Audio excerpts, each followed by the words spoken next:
WGGRO.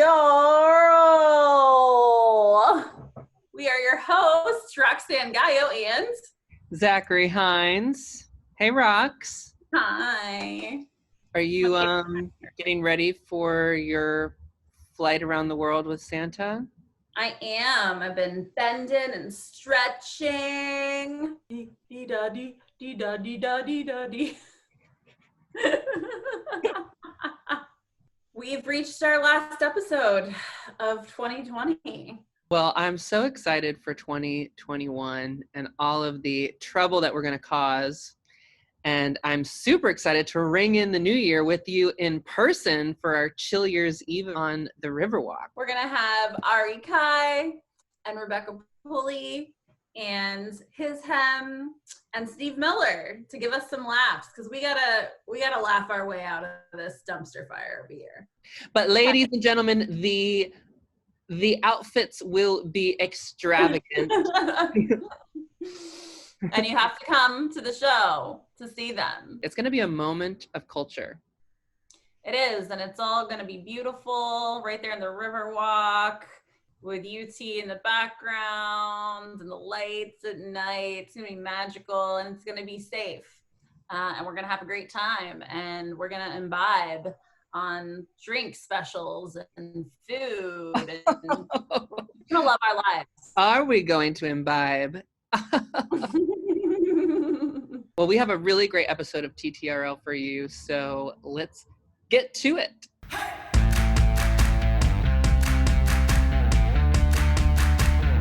Hi, Roxanne. Wave Theory in the building. How are you doing? I'm great. We're really excited to be showing your video. Blood in the Water features another local artist, singer-songwriter J.T Brown. Yep. Definitely in the top songs, if not the top song of the year, in my opinion. We started working on that song about 3 years prior to the George Floyd incident. And it was, JT came to me and said, I've done a lot of music and I've done a lot of projects, but I've never really used my music to really speak on anything, of that nature. He just had a desire to do something. And it didn't come from anything specific. It was just something he wanted to do. And I told him that was great. And then we started brainstorming ideas about what kind of song to write or what to do. And we came up with a really strong concept of just a parallel experience of the Black American throughout the course of every generation of America.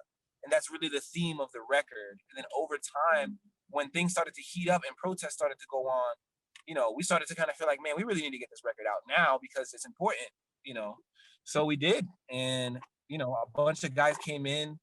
Tony Casoria came in to help fund.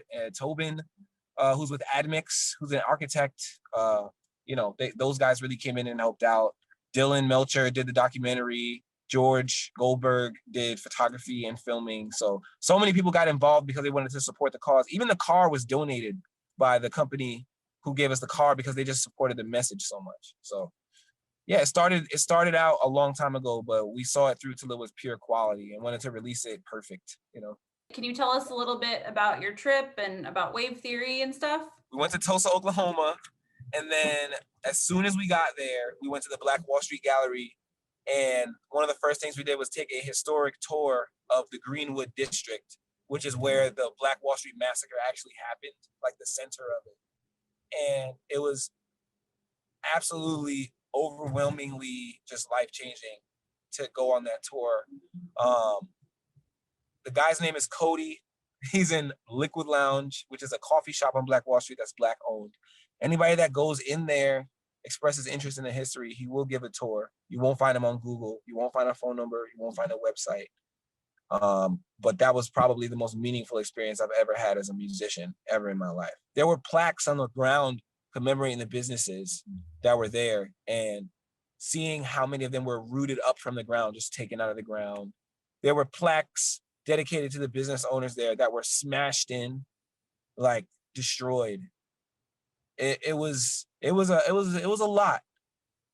It was a lot. They did a Black Lives Matter mural on the ground there, on Greenwood Avenue. And in 16 hours, they repaved the entire street to remove in 16 hours. That city hasn't repaved a road in 11 years before that. Just to give you an idea of what we experienced, like, it was crazy. But I mean, it needs to be said that that emotion needs to be conveyed, that, man, there's so much we need to learn as Americans that we don't know about our history. And this is a great example of that. Then we got back to Tampa, did a Tuesday night at Shuffle, open mic night, which every Tuesday we're doing that. We're not missing any Tuesday ever. The day after that, we flew to LA. I was able to get in the studio with Soko, who is actually the Grammy-winning producer of Drunken Love by Beyonce. So that was an experience for me, Psych Montano, everybody. I did a show at a barbershop with tons of vendors, and it was just great. LA was very hip hop vibes. I met a lot of producers. I got to see Kobe Ultra Beats, another St. Petersburg producer. So really, every time we go out of town, we just go see other people from Tampa there. Isn't that funny how it happens like that? So Wave Theory is a collective of hip hop artists. Is it just musicians? Is it also, can you tell us a little more about that? Did you curate that? Is it a group effort and how it was created, or? So Wave Theory is a business, essentially a record label through symphonic distribution that allows artists to distribute music. That's the core of what it is. But really what it is a development team. It's not specifically for hip hop artists. However, there's an aspect of Wave Theory that we like to refer to as like the samurai dojo, if you will, where rappers can come and kind of learn the basics, learn how to perform, how to do breath control, the basic elements of phonetics, iambic pentameter, things like that, learning how to count measures, bars, learning how to manipulate syllables and consonants and vowel sounds and what certain vowel sounds do and what certain consonants do. This is like, it's basically an advanced rapper class that we have people always a part of, in and out of it, starting as people learning and then becoming people who are teaching. And it's something that we're doing to keep MC culture alive, which is the lyricist culture of writing your own lyrics, performing without your background vocals, memorizing your stuff, and taking the time to practice. A lot of the quality of hip hop has gone down from a commercial perspective because of the lack of attention to those things.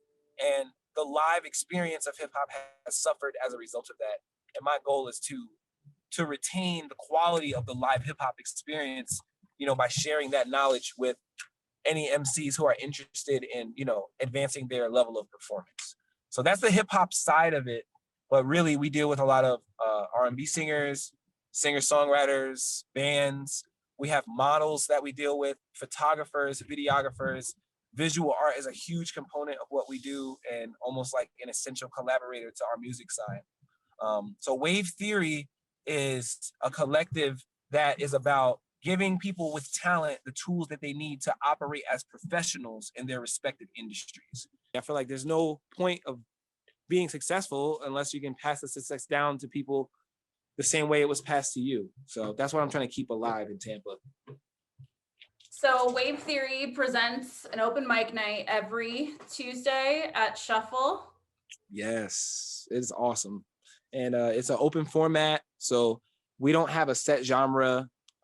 We just try to keep it music. We don't really want any acts that aren't doing music. So sorry, stand-up comedians, I guess. But, this isn't really the platform for that. It's the platform for more singer-songwriters. Producers who make instrumentals can bring their equipment and plug in and play their instrumentals. Rappers who don't have any backup tracks will play something. You can just go ahead and freestyle. And even singers, you want to sing a cover, we'll find it on YouTube. You can sing whatever you want. And it's been a great place, again, for the same thing I was talking about, is the development of talent. There's people who go there just to have fun and get on the mic, but the majority of the people are interested in pursuing music seriously as a career. I just want to say thank you, Roxanne, for having me on here. And I want to encourage everyone to realize that life is finite and that in order to build something that will last longer than yourself, it requires a sense of urgency. We're on the road, so long in love.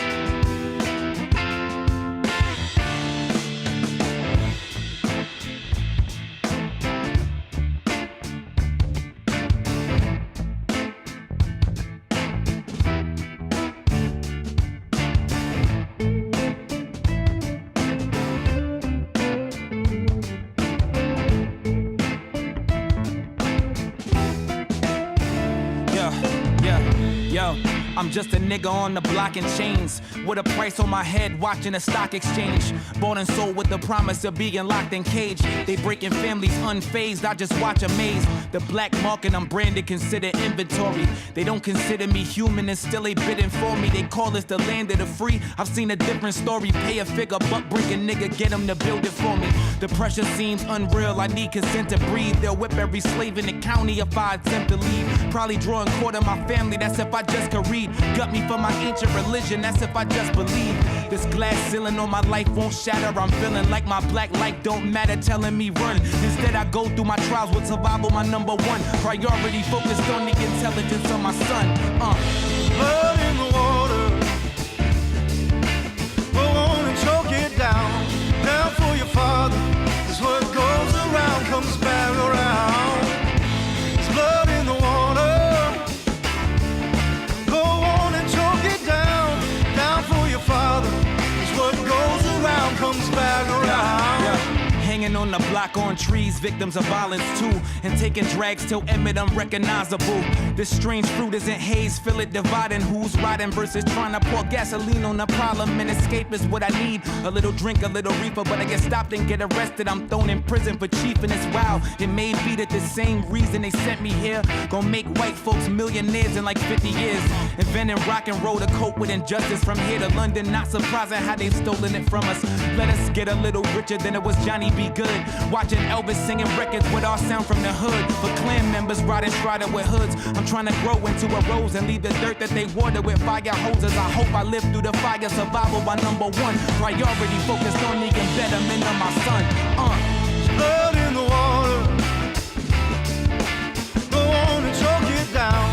Down for your father, 'cause what goes around comes back around. Blood in the water, go on and choke it down. Down for your father, 'cause what goes around comes back around.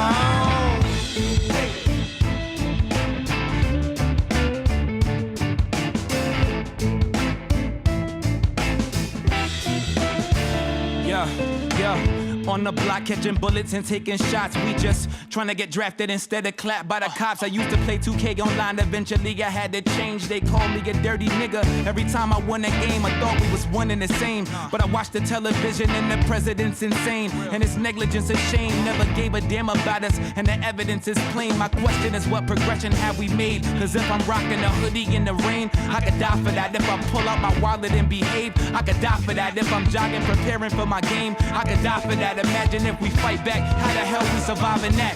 Colin took a knee and couldn't even keep his job intact. Coppers take a plea, them kids that never get their fathers back. With all of that, it's enough to give me a heart attack. And changing that is part of my reason for never falling back.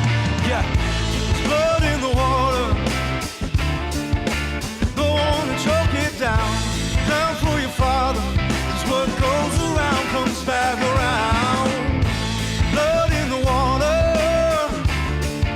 go on and choke it down. Down for your father, 'cause what goes around comes back around.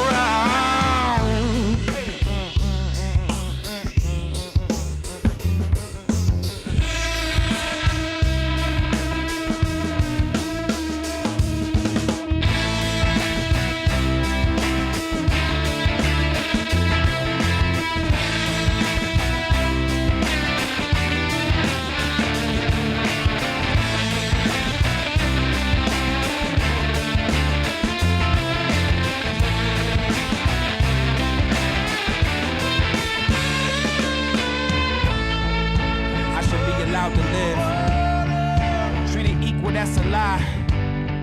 I wanna live to see my kids. Why my people gotta die? I should be allowed to live. Treated equal, that's a lie. I wanna live to see my kids.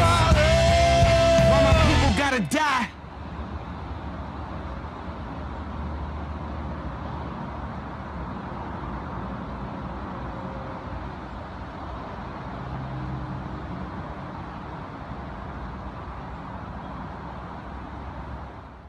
All right, well, we are here with the editor-in-chief of Creative Loafing, Tampa, Ray Roa. Hello, how's everybody doing? Happy New Year. This is the last time we're getting together for 2020. Can you believe? Or it's like Scooby-Doo where like 2021 pulls off the mask and it's really 2020 again. Zach! That's the best and worst New Year's meme. So the issue of the 24th, we have a 2-page op-ed from Dr. Jason Wilson, who works at Tampa General and the University of South Florida. And he's pretty much myth busting and also describing his personal experience getting the first dose of the vaccine. I did hear that getting the vaccine makes you hotter. I wonder if it'll make my hair less white. Yeah, man. So it's an exciting issue. It comes out on Christmas Eve, but obviously we're looking at New Year's Eve, including Chill Year's Eve and all the other New Year's Eve things going on. And a big thing for the December 24th issue. Annually, we have our food critic do the best restaurants of the year, like a definitive list and ranking, which is always tough. And in 2020, we kind of made the judgment call that ranking restaurants is a little bit cruel. What we did was we asked some chefs and huge food fans, people call them foodies, to talk about the restaurants that got them through what we're calling a nightmare year. And it's been really cool to hear about restaurants that we don't normally write about. And there's just a lot of good like talk and banter about like particular dishes and why these restaurants are important to people. So it's cool to share that at the end of the year, especially since we love writing about restaurants so much. Well, I wish you and your family a very happy holiday and new year. And we're going to see you in 2021. See you in 2021. Thanks to you two for starting this series. The world looked a lot different when you started it, and it's still very uncertain, but this has been a nice, constant source of positive energy. And thanks to everybody at Stress Center for just holding it down like a lot of the other venues. So let's get through this thing. Maybe it's much too early in the game. Oh, but I thought I'd ask you just the same. What are you doing New Year's Eve?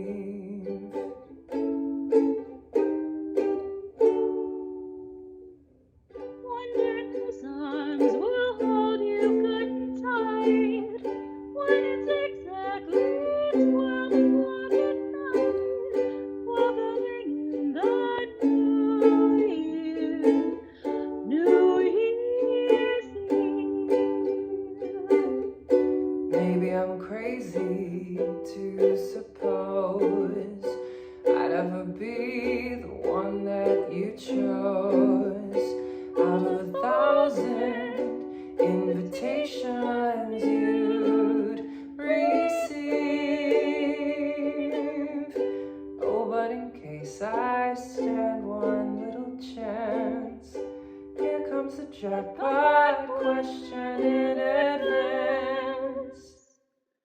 What are you doing New Year's Eve? What are you doing New Year's Eve?